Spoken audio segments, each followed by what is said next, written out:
Hey guys, long time no see. It's finals for me right now, so been a little bit busy. But I decided since it's finals, and I wrote two philosophy papers. I put out two videos reading those philosophy papers.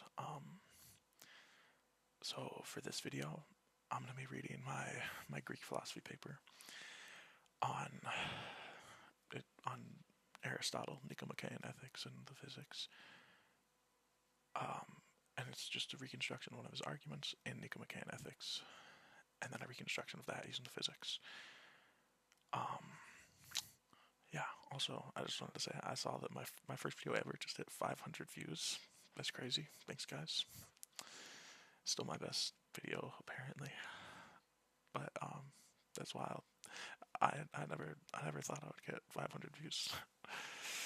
But yeah, um, I'm just gonna get right into it. It's 2,000 words, a little bit more, so it shouldn't take too long. Okay.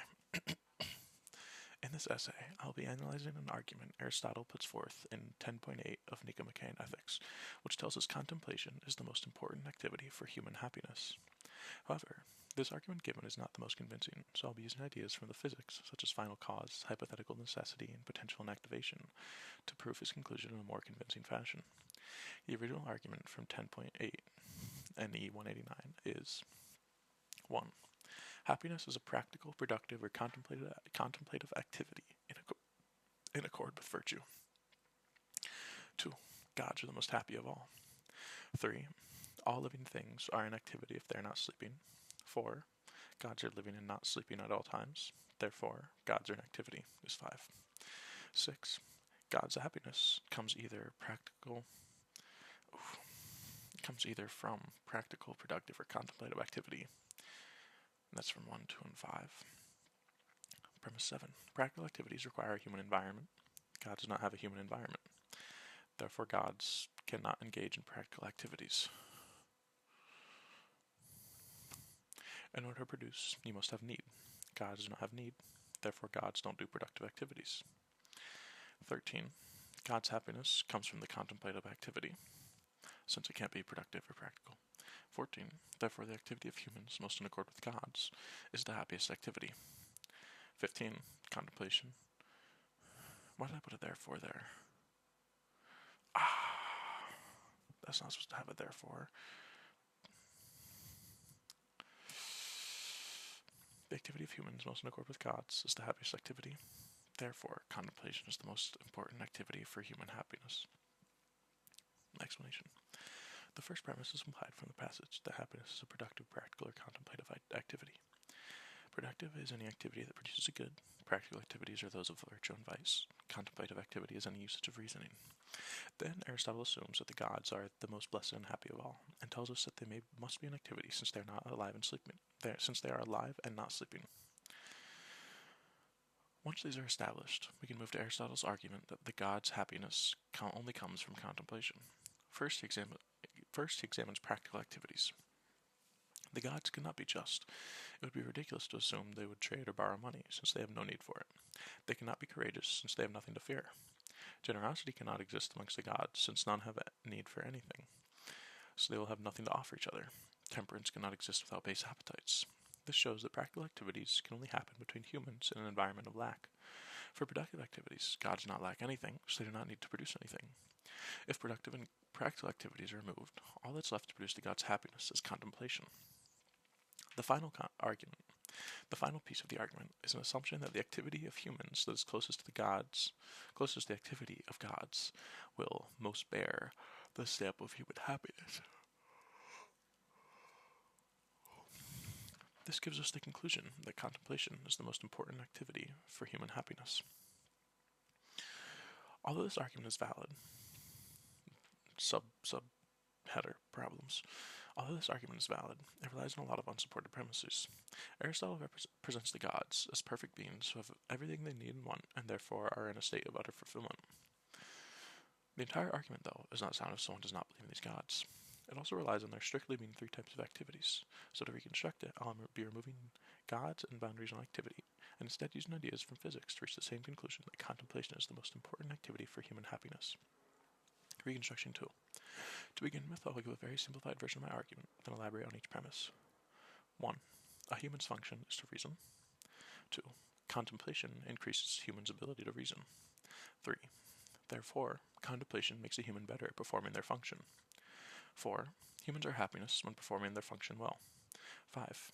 Therefore, contemplation is the most important activity for human happiness. Explanation. First, the most important premise, humans' functions. Do we have a function? Yes. Aristotle's teleology says that everything that comes to be by nature has 4 causes: material, formal, efficient, and final.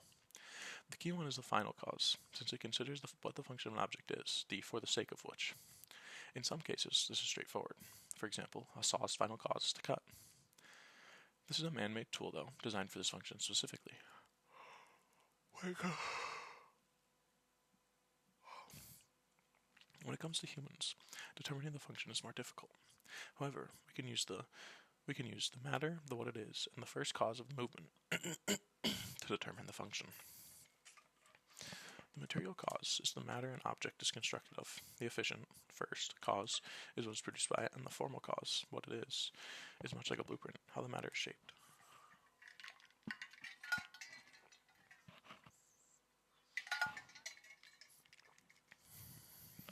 I'm not sure how well you guys can hear the water bottle, but I know that sometimes like water noises can be relaxing, so maybe I got in there.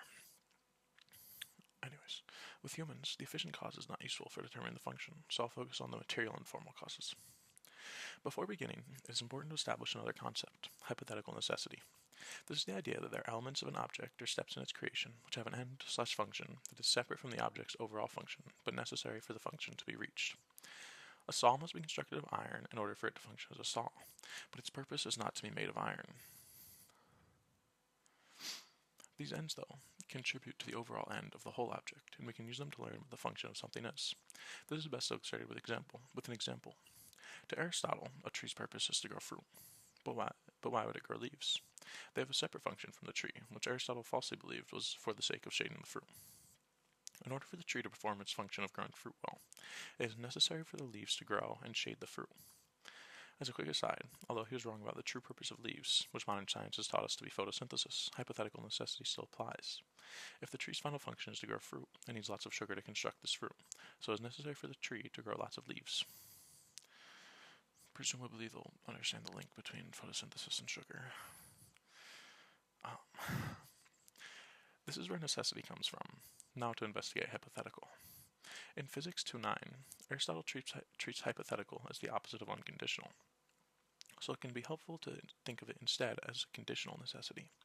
It is conditional upon the fact that there is a higher function being treated as the end. It is necessary for the tree to grow leaves under the condition that its purpose is to grow fruit. This is different from the unconditional necessity a tree has to grow fruit. The fruit growing is not to achieve any further end, not conditioned on anything else. It is simply for the sake of growing fruit that it grows fruit, whereas it is for the sake of growing fruit that it grows leaves. The ender function of one process can be a part of another ender function, and if it is, it cannot be the final cause of an object or entity. With this information, we can go about determining the final cause or function of a human. First, we look at what humans share with the most basic living thing, plants. This is a vegetative piece of human existence, or the ability to grow. Then to animals, perception. This perception and ability for much quicker movement than plants allows for them to escape danger, find food, build shelters, etc. Humans in particular use this with our legs to allow for running, our eyes for locating objects and animals, and our hands for building structures and tools. None of these activities are done for the sake of themselves, though. Rather, there's a higher goal in mind, which brings us to a third piece of humanity that is distinct from all other objects, the rational part of the mind. Not only are we able to perceive, but we can use logic based on those perceptions. Using the ideas of hypothetical necessity and final cause determined through matter and form, we can investigate humans to see what their function is. Our hands are a very important aspect of our survival, which allow us to cook, make tools, hunt, and even type this essay. The function of our hands is very diverse, but interacting with the world around us seems to be the best approximation. Hypothetical necessity tells us that this doesn't mean humans' function is to interact with the world. Rather, this is an end along a path to our final cause. This interaction with the world allows us to survive much more efficiently, and in combination with our reasoning, has given us many advancements that have led to a higher quality of life for humans. One in which we don't have to worry about survival. Survival, which is the final cause for so many animals, we do not have to worry about it. Excelling at survival seems to be another end along the way, which leads us towards reasoning. The less work we do for survival, the more we can contemplate and increase our capacity for reason. So it seems that the way humans are formed points us towards the ability to reason. It is the only function that humans have that is used for its own sake. It is also used for other purposes, like building or surviving, but it can be done without an external end, making it our final cause. The second premise of my reconstruction, I feel, does not mean much justification. To remind you, that contemplation improves your ability to reason. The more you think, the better you get at thinking. This can be seen in any field, as learning is simply the process of thinking about a certain subject extensively. The third is proved within the argument and does not require justification here. Before moving to premise 4, a quick note on happiness being an activity. This was an important piece of the original reconstruction, but since the conclusion says contemplation is the most important activity, it does not seem necessary to discuss happiness being an activity in depth. To summarize what it would have been and demonstrate my knowledge. Every human has the potential for happiness, and it can either be so potentially or actually. This potential can be activated in 3 different ways: productive, practical, or contemplative. When one engages in contemplation, this activates the potential for happiness within them. This activation is clearly an activity. So anytime a human is happy, an activity is the cause. Now on to the final premise: a human achieving this function well is a happy human. First, we should clarify what happiness means to Aristotle. The Greek word used is eudaimonia, which does not exactly translate to happiness as we think it. Rather, it signifies a state of flourishing and wellness. In 2.6, Aristotle says, happiness is a sort of action, since it's doing well in action. Leading a fulfilling life is performing your actions well, and since reason is our function as humans, it has the most profound impact on our life, and performing our function well will give a greater happiness than any other activity. Another way to look at this: treat happiness, eudaimonia, as the end goal of human life, since it's the only thing that is intrinsically choice-worthy. We always choose happiness because of itself, and never because of something else. I did say earlier, though, that we also choose contemplation for the sake of contemplation, and I said reason is our function, not to be happy. These seem to be contradictory, but they are not. Happiness can be our goal, but there is no one activity of happiness. Rather, it is a result of any activity being performed well. So our primary activity, or final cause, is one which activates this potential of happiness best. This one will be our most important activity for human happiness. Thus, we can remove happiness from the list of end results, and the activity which is most similar to happiness will be the most important one for human happiness. As we examined earlier, contemplation is the only other activity that can be done for no reason other than contemplation, so it is most similar. It is also the activity, it seems, our matter and form lead us to do, showing it as our final cause. In this way of looking at things, happiness is not an end goal of contemplation, but rather a word to describe contemplating well. Thus, humans achieve happiness by contemplating well, and premise 4 is fulfilled. Conclusion. Now that all premises have been proven, our conclusion is reached. Contemplation is the most important activity for human happiness. Nicomachean ethics has bewildered with an argument based on gods, not logic, but in this essay, using physics, I was able to reconstruct a much more convincing argument for Aristotle's conclusion. A human's final cause is reasoning, and doing your final cause well is the definition of happiness. Since contemplation is the activity of reasoning, and happiness is the result of an activity, then contemplation is how we achieve happiness. Although he relied on gods to connive the common folk, as a newly minted expert in philosophy because of this class, I was not only able to see through Aristotle's ruse, but also able to notice it was there for simplicity's sake. The conclusion Aristotle reaches could be proven through his more extensive texts, and we are still content with the knowledge that we as philosophers will be the happiest humans on the planet. That is my essay. Maybe it convinced you that contemplation is how you achieve happiness. Personally, I enjoy it, but I feel like there's a lot of other ways of going about it. I enjoy writing this essay. Not as much as the next one I'm going to read, though. That one's on the time traveler's wife. Let's see. I don't know. They're both contemplating. But I hope you enjoyed. I hope my professor enjoys even more. I need an 82 to get an H1 in this class. So, wish me luck. We'll see how it goes. Maybe in a future video I'll let you know. But, bye-bye now.